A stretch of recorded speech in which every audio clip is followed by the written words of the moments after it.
whatever's out there, I want you to know I'm ready for it. I'm going to appreciate all of it, especially the food. I don't mind if I only have a year left,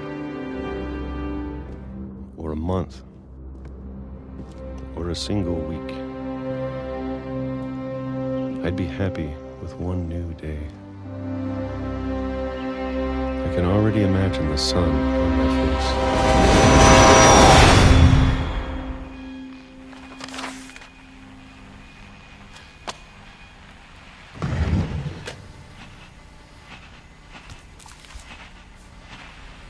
Walter died when I was 6. I can't believe my mom never told me he was down here.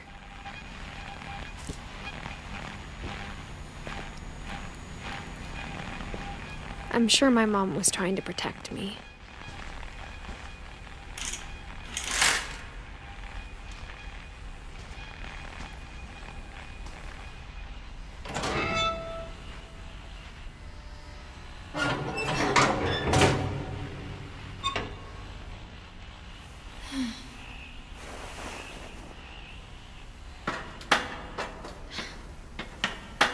Maybe she was afraid I'd end up like Walter.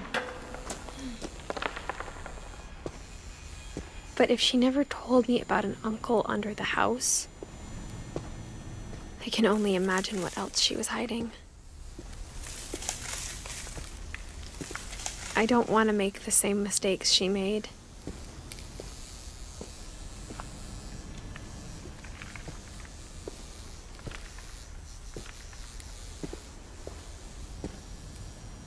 Trying to bury something that's still alive.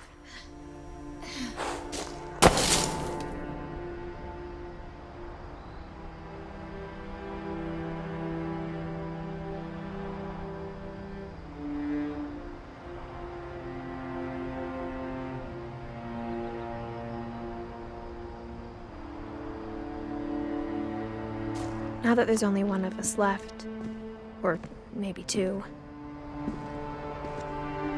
I thought it was time I heard the stories for myself and found out what happened to everyone else. But now I'm worried the stories themselves might be the problem. Maybe we believed so much in a family curse, we made it real.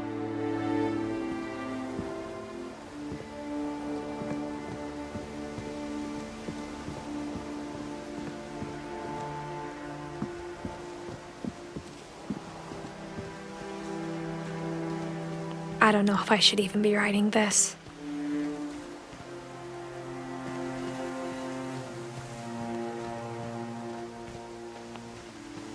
Maybe it'd be better if all this just died with me.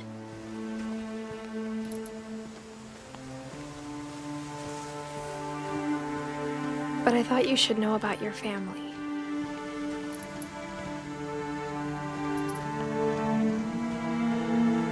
And the history you're a part of.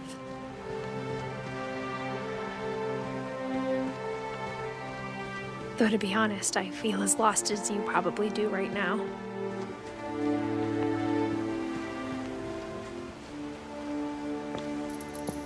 I think the people in these stories believed them, for what that's worth.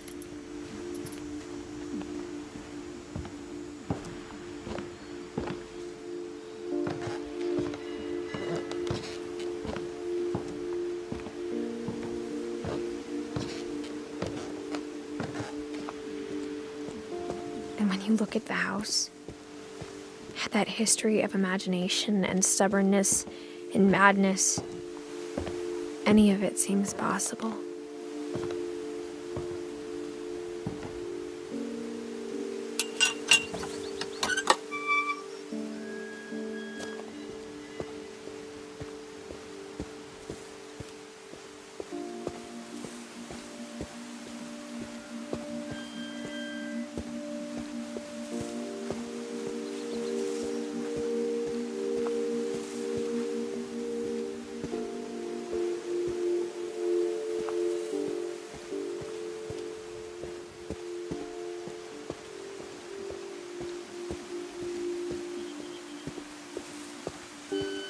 think we've been surrounded by death for so long, we've just gotten used to it. What kind of family finishes building a cemetery before starting the house?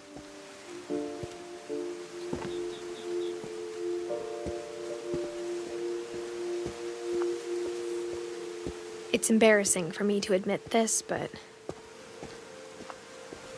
the pet cemetery made me more uncomfortable than the human one. 3 of the gerbils were mine, and 2 had been my fault.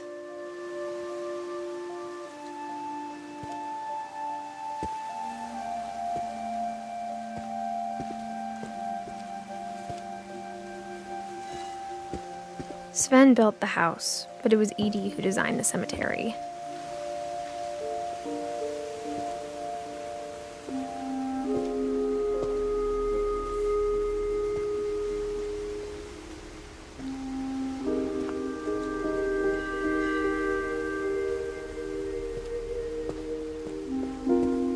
I'm sure Odin's monument had been Edie's idea. My mom was always trying to move on, but for Edie, the past never went away.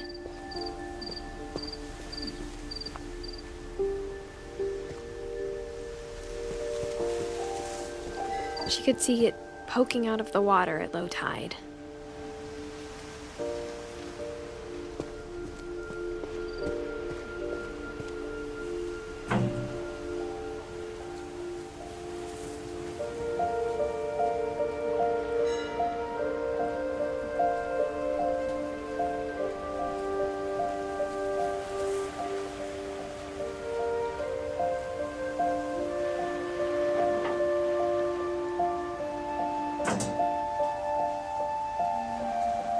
Edie said she dreamed about the old house every night.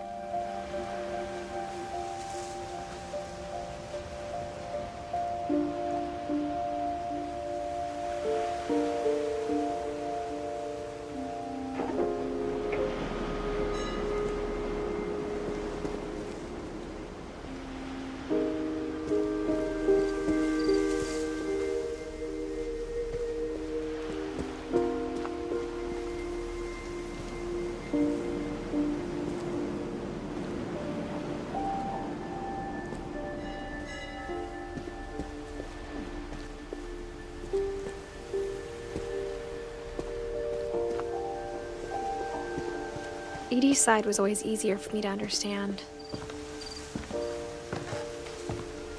But the older I get, the more I can see where my mom was coming from. She lost 2 of her brothers, just like I did. I get why she tried so hard to protect us.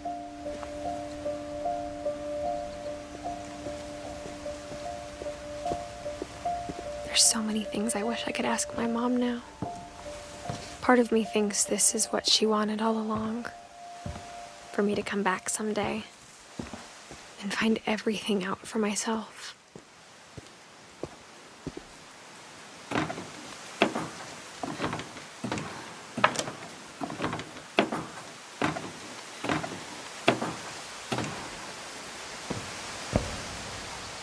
But looking back on it now,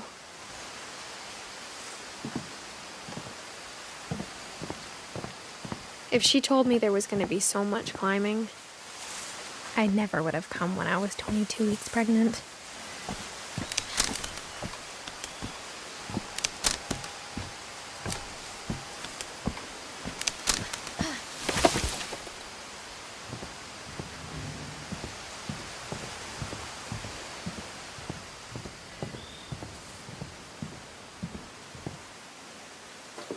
I never met Grandpa Sam, but I think he and my mom had a lot in common.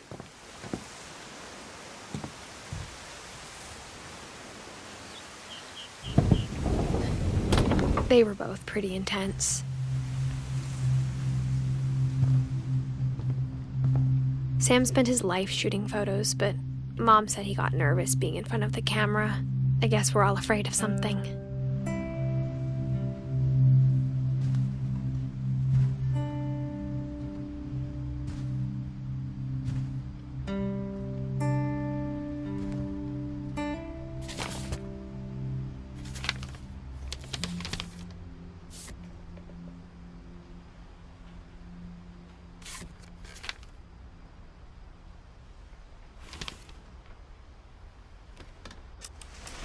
Dawn, I promise, you'll never forget this weekend.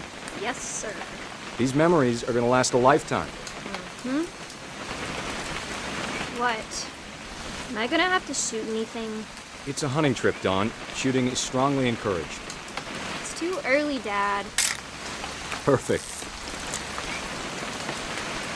It's gonna rain the whole weekend, isn't it? I will never forget this weekend, Dad. That's the spirit. Okay, got it. I'm gonna take some pictures, okay? Just be careful. That camera's older than you are.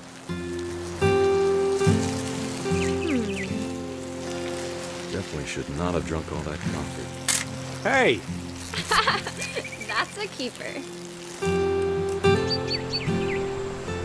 I'm just saying, I'm not always gonna be here, Dawn. You'll need to remember this stuff, if you want to survive. I'll be fine, Dad. You know who else thought he was gonna be fine? Some guy who died. Dawn, I'm being serious. I know, Dad. You're always serious. Doesn't being out here make you want to chill out? Well, to tell you the truth, I haven't been out here in 20 years. Dawn, don't you think you could find something more interesting to photograph?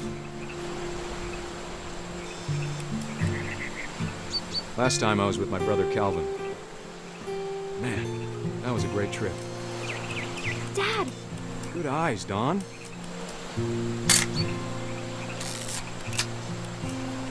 Before you take the shot, let me get a picture of you.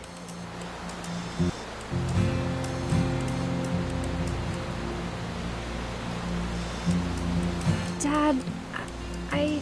Just breathe. Turn off your imagination. Focus on your target.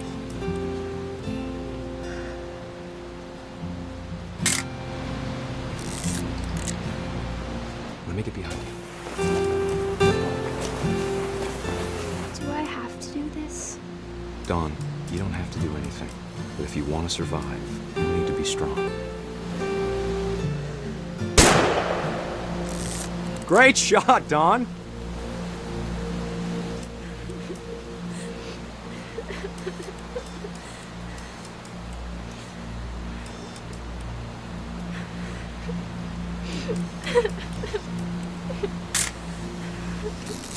I'm proud of you, Dawn.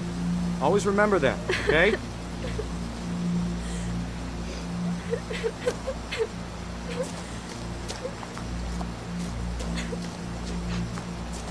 Sorry, Dawn. Just gotta reset the timer.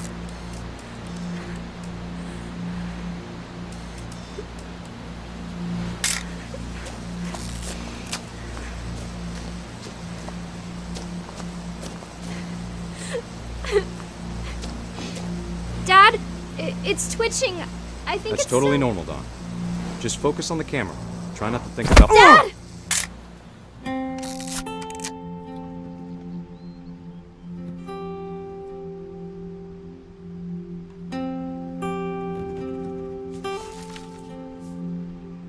Of all these stories, that's the one I wish most that my mom had told me.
Instead of hiding from death, Sam seemed to go out of his way to meet it.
After Sam died, my mom and Edie got really close.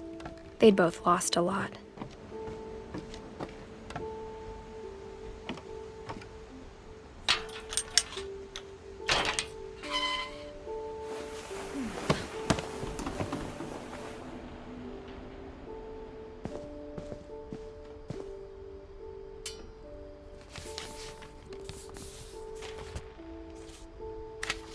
Dear Kay, do you remember the way Gregory used to laugh when he thought he was alone? Like something funny was happening, but only he could see it. I think he saw things the rest of us don't.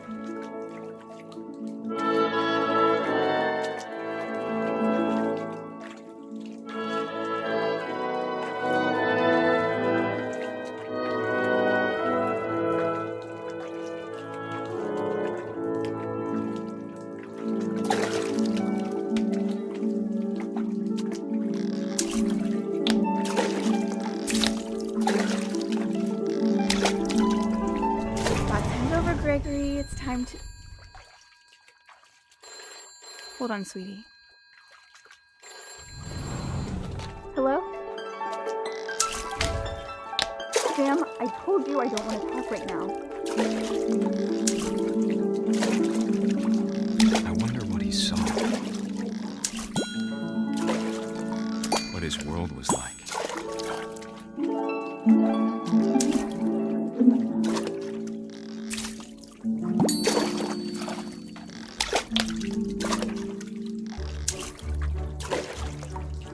You reminded me so much of Calvin.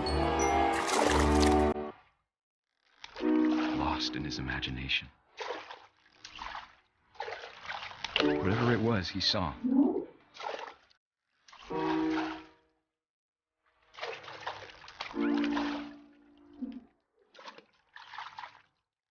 It sure made him happy.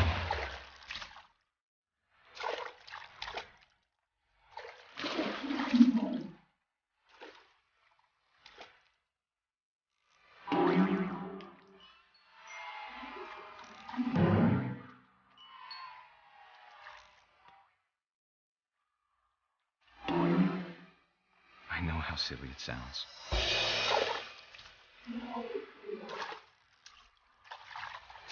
that I worried about a baby being too happy. But I could feel him slipping away. Sorry about that, Gregory. I know you did everything you could. Maybe if I hadn't called that night. Damn it. Hold on, I don't want Gregory to hear this.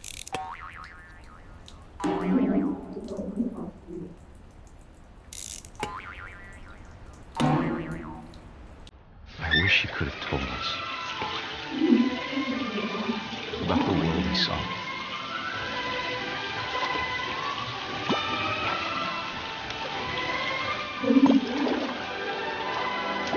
There's so much I don't understand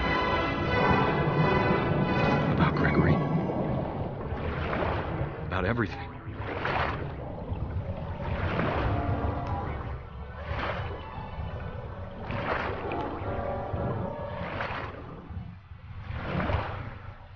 But I know what happened wasn't your fault.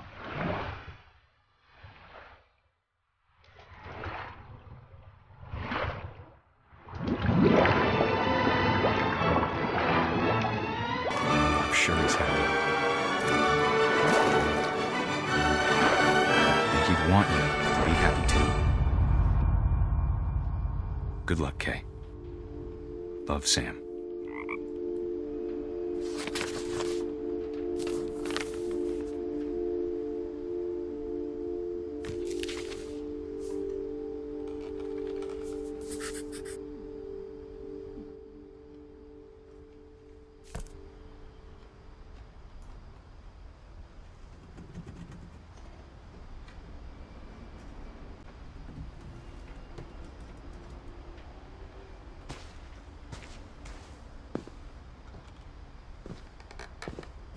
I can't imagine my mom ever writing poetry, and yet...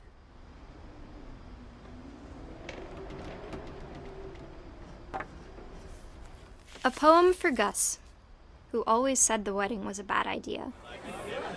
Our father never hit us kids, at least not very hard, before the day my brother said with teenage disregard that he'd be dead before he'd see a wedding in our yard.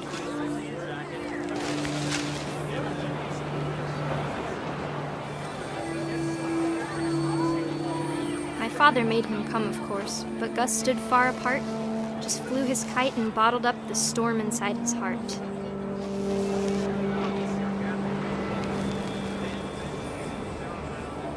I tried to talk him out of it, but though he'd never met me, "We don't need a stepmom," were the words that I now pronounce you husband and wife. To make this bride.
When the time for photos came, Dad ordered him to come here.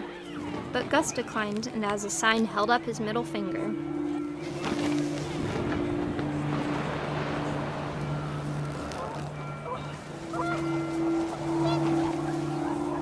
The wind picked up, and panicked geese appeared and quickly went. But all the humans did that day was go inside the tent.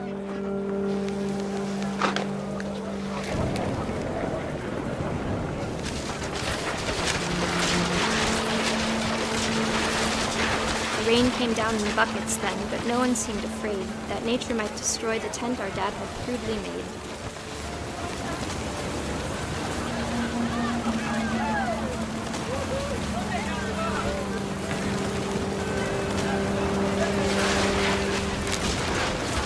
thunder sounded much too close and full of angry power. But all my father said to this was, "Make the music louder."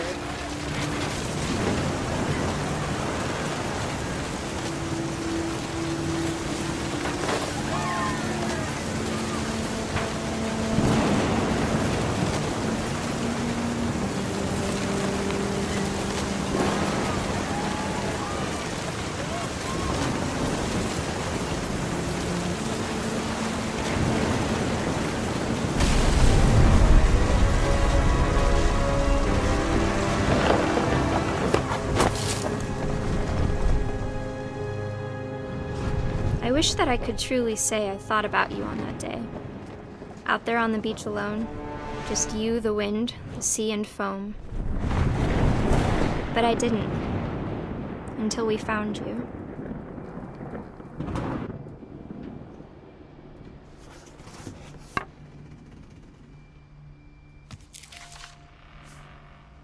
She never talked about him, but Mom told me once if I was a boy, they were going to name me Gus.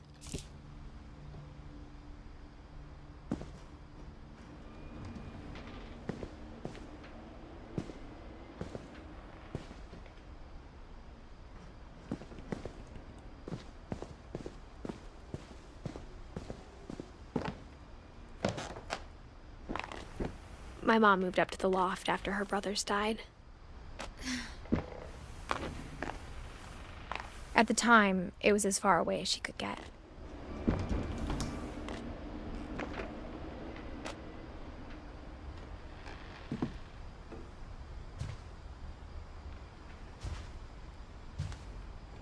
She spent a summer building houses in Calcutta, where she met my dad, Sanjay.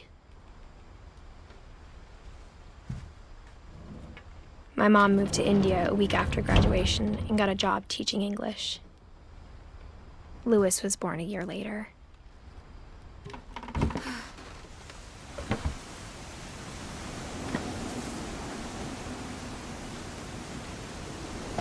When my dad died, I don't think Mom knew where else to go. I'm sure Edie was happy to have her back.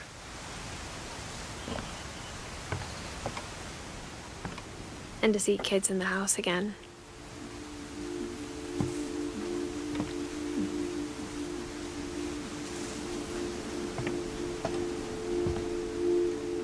The house had to get a little bigger, but Edie was used to that.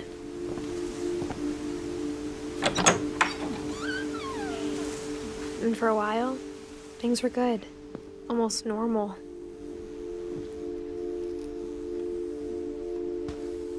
But it didn't last.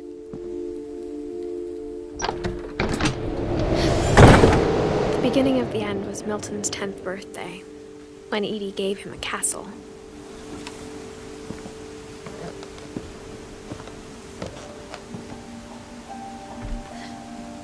After Milton disappeared, the only thing he left behind was a room full of paintings.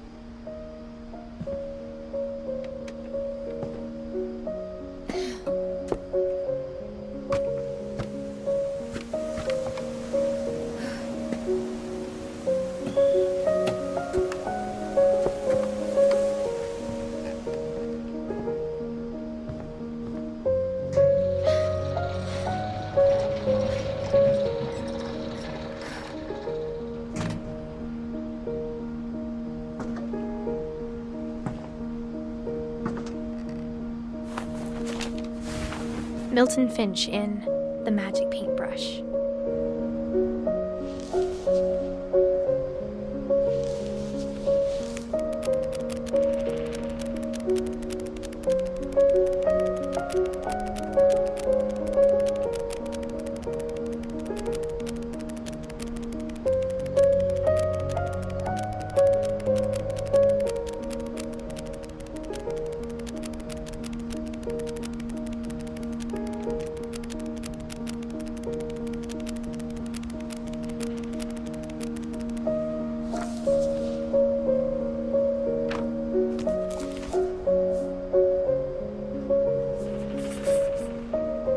was 4 when Milton disappeared.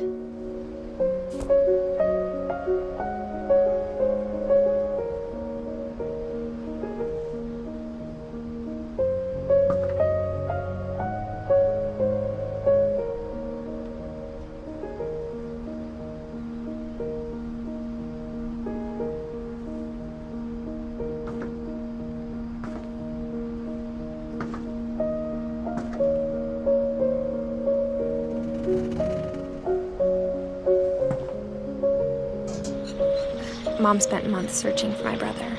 Then she sealed the doors.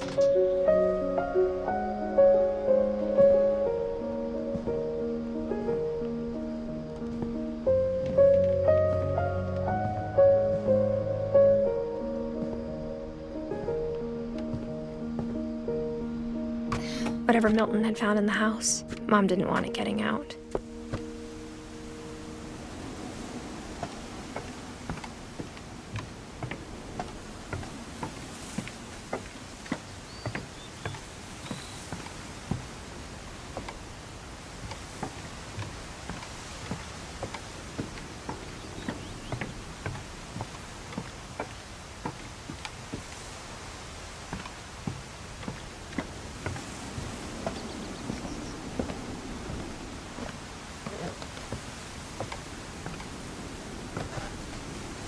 Mom definitely blamed Edie, but I think Louis blamed himself. After he graduated, he just spent more and more time in his room, until Mom got him a job at the cannery.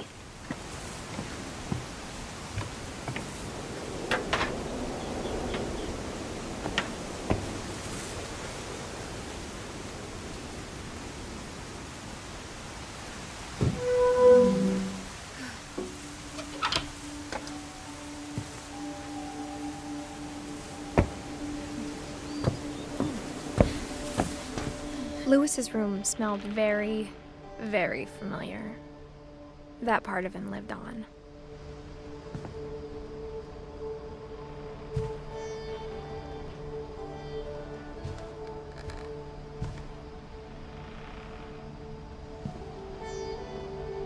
Louis and I spent a lot of time playing games together, but he was surprisingly bad at them. He died a lot.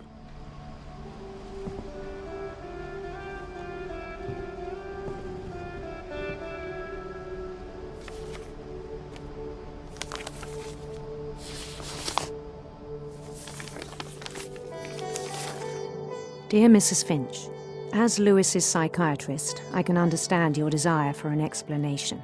As I see it, the trouble began in January, shortly after we convinced your son to seek treatment for substance abuse. Newly sober, I believe Louis first noticed the monotony of his daily life.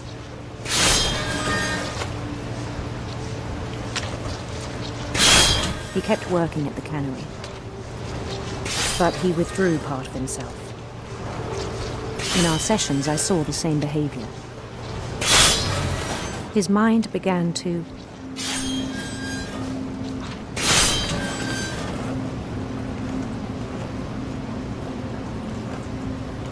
wander.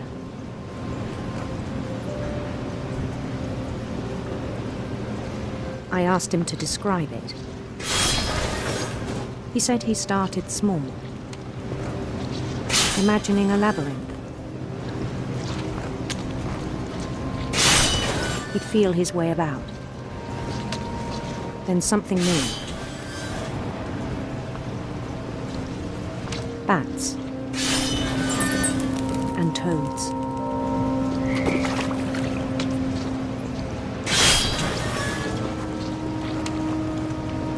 And things that have not names. He knew it was all in his head. But he took it very seriously. I had hoped he'd find himself.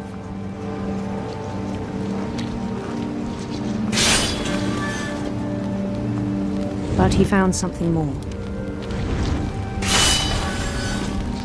I worried about him then, daydreaming at the cannery.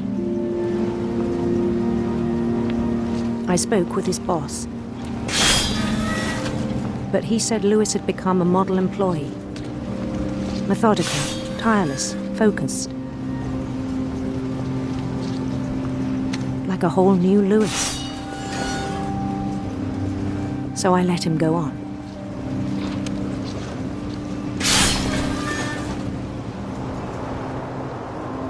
I even encouraged him. It seemed very promising at first. He told me he'd made a new friend.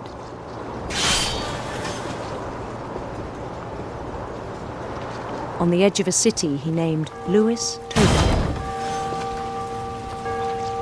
He built the city up slowly, brick by brick. Then he made musicians.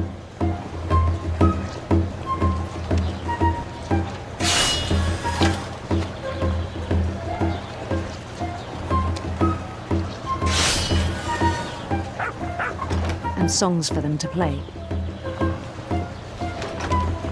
He talked about starting a band. And he was always humming something. Every day his imagination grew stronger.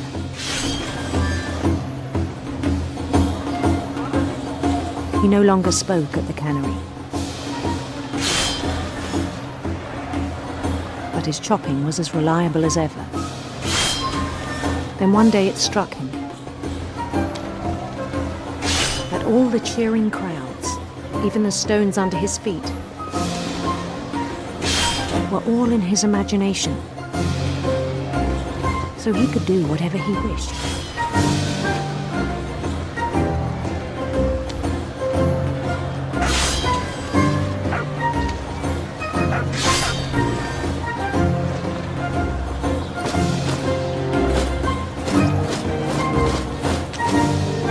He held an election for mayor.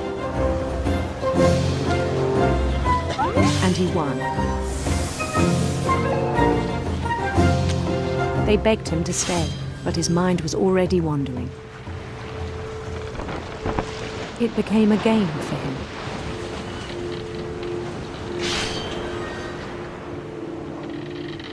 He'd conquer a city, then immediately push on. New Louisville.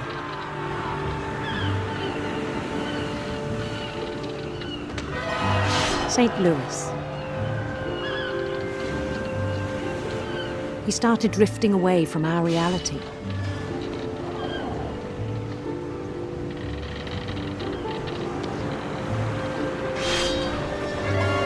Minneapolis, until one day he forgot to go home from the cannery. Even as his mother pleaded with him, part of Lewis kept sailing on.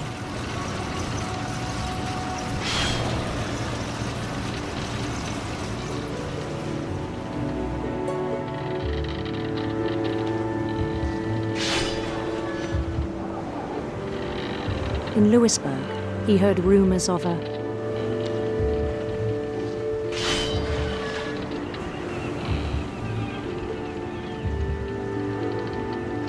handsome queen.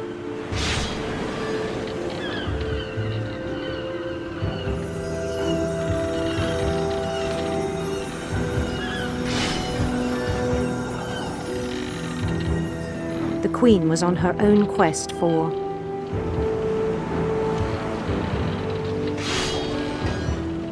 radiant rainbows.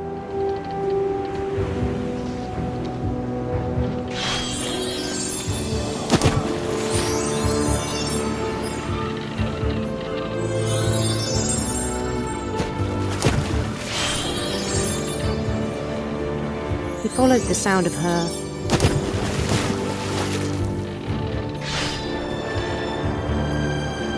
electric sitar.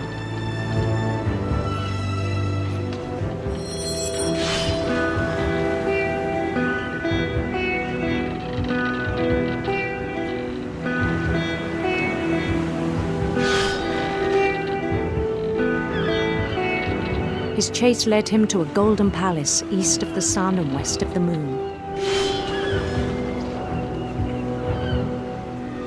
Even then, his logic remained sound.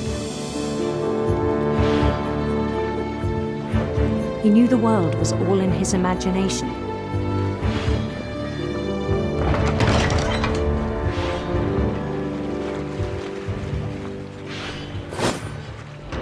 he was so proud of having created it.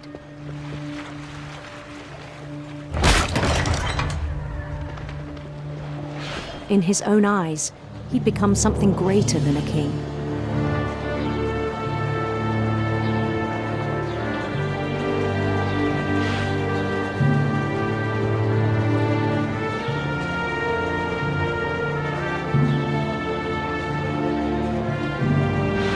For someone who'd never known success in the real world, I think it was overwhelming.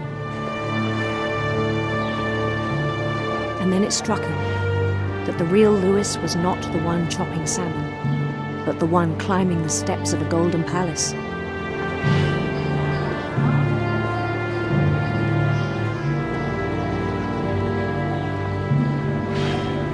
My imagination is as real as my body, he told me.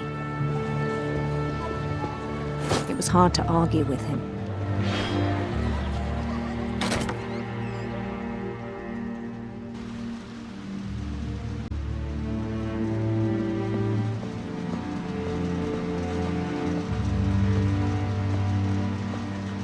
He began to forget the world we know.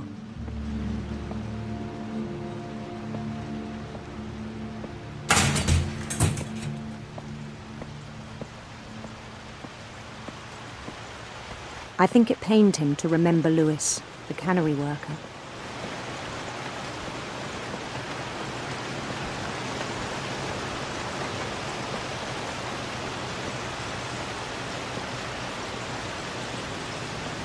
He began to despise the man with a royal contempt.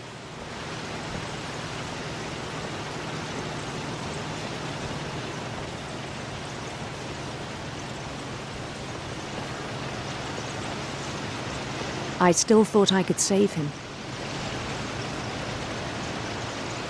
Even after he said he was being crowned king over all the lands of wonder. The palace would be packed with his companions.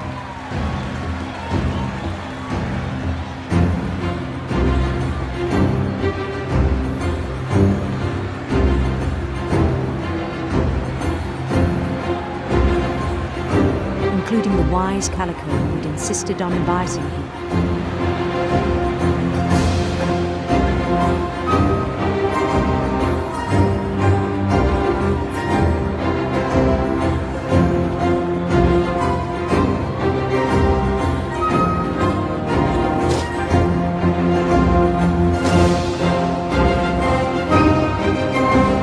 His queen waited, holding his crown.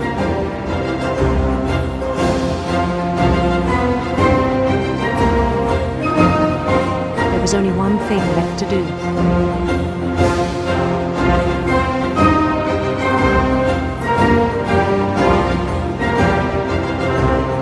Bend down his head.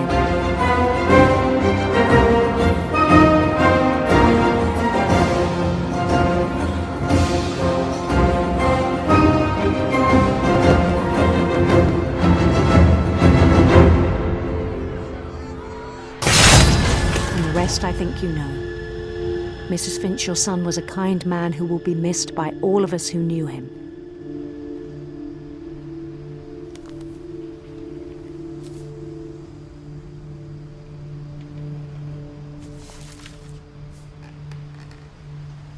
My brother was really cool. I wish you could have met him.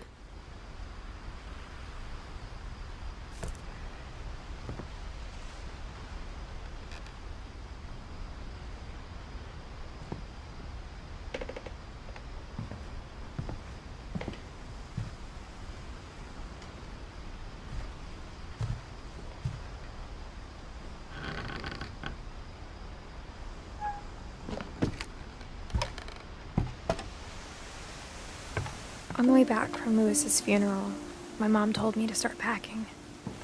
She waited until the day before we left to tell Edie. I'm not sure if she wanted to make it easier or harder.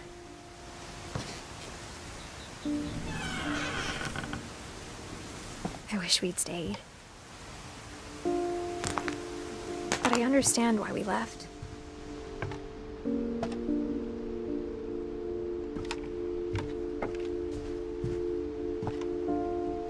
My mom ended up leaving everything behind.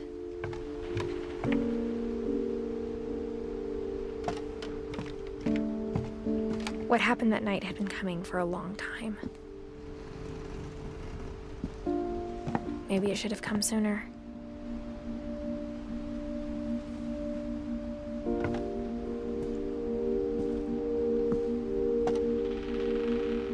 But it had to end one way or another. All that's left now was to tell you about that last night.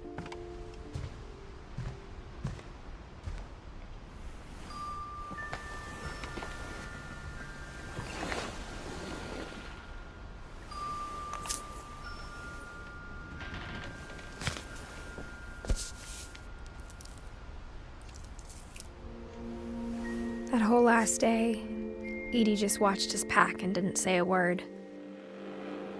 Until supper, when she raised her glass and said, "To our final night together, and all our final nights apart." Grandma, you know what I said about alcohol. Some of your medications are very Edith, specific. I left a present for you in the hallway. Why don't you go open it? The grown-ups have to argue now. I'm sorry, you're right. We're all leaving tomorrow. Let's just enjoy our last... I'm not leaving. Edith, you're excused.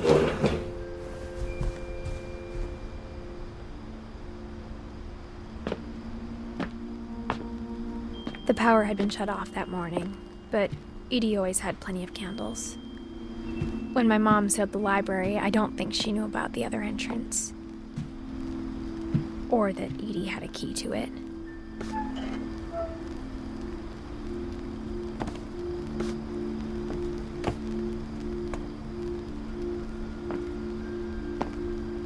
That thing you're afraid of isn't going to end when you leave the house. Edith has a right to know these stories. My children are dead because of your stories. I think it's best if Edith and I leave tonight. We'll have the nursing home send a van for you in the morning, okay?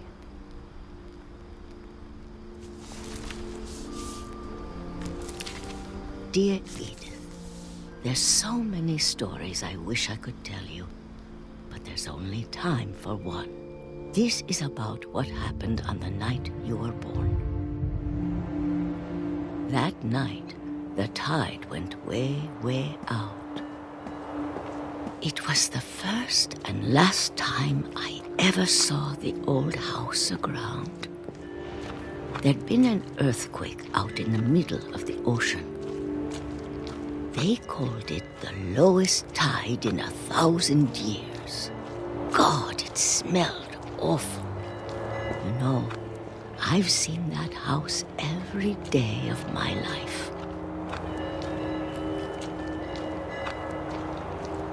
But I never thought I'd go back to it. When the fog rolled in, I lost my way.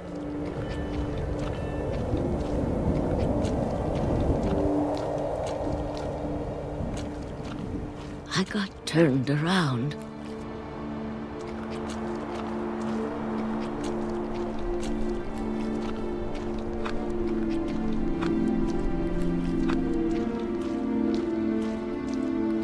For a while, I wandered.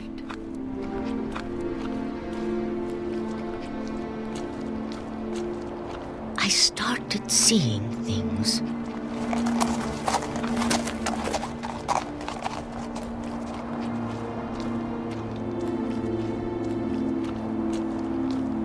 Things I'd forgotten had ever existed.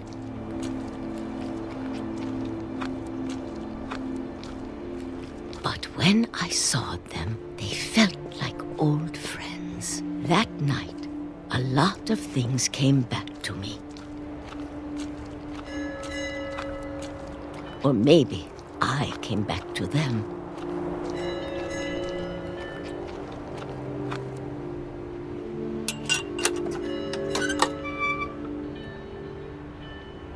Things I can't explain, but that I need you to try and... Edith, what are you doing in here?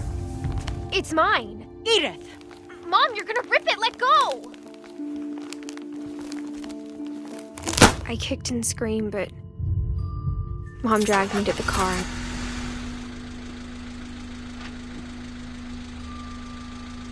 I never saw Great-Grandma Edie again.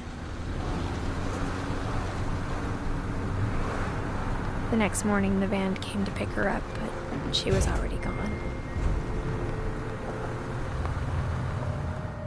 After that, we moved around a lot.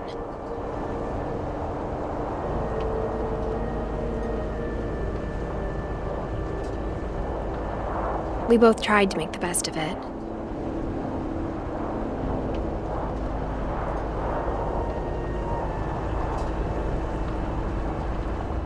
A few years went by.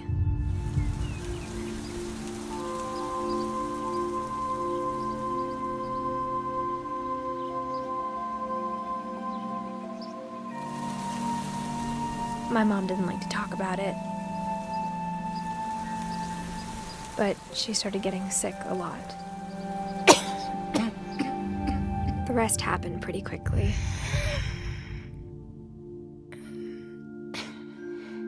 She got better for a while, and then she didn't.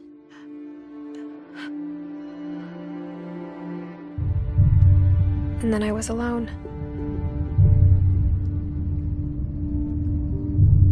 The last Finch left alive.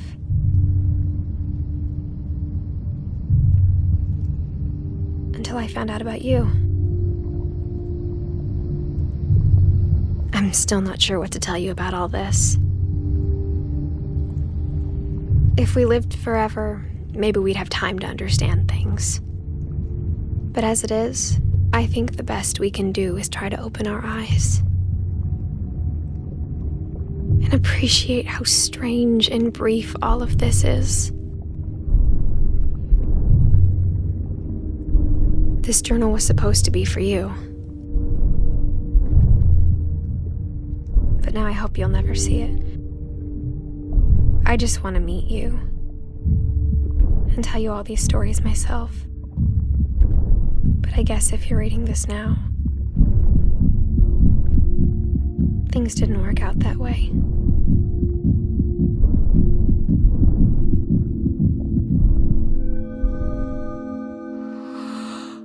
This is where your story begins. I'm sorry I won't be there to see it. It's a lot to ask, but I don't want you to be sad that I'm gone. I want you to be amazed that any of us ever had a chance to be here at all. Good luck.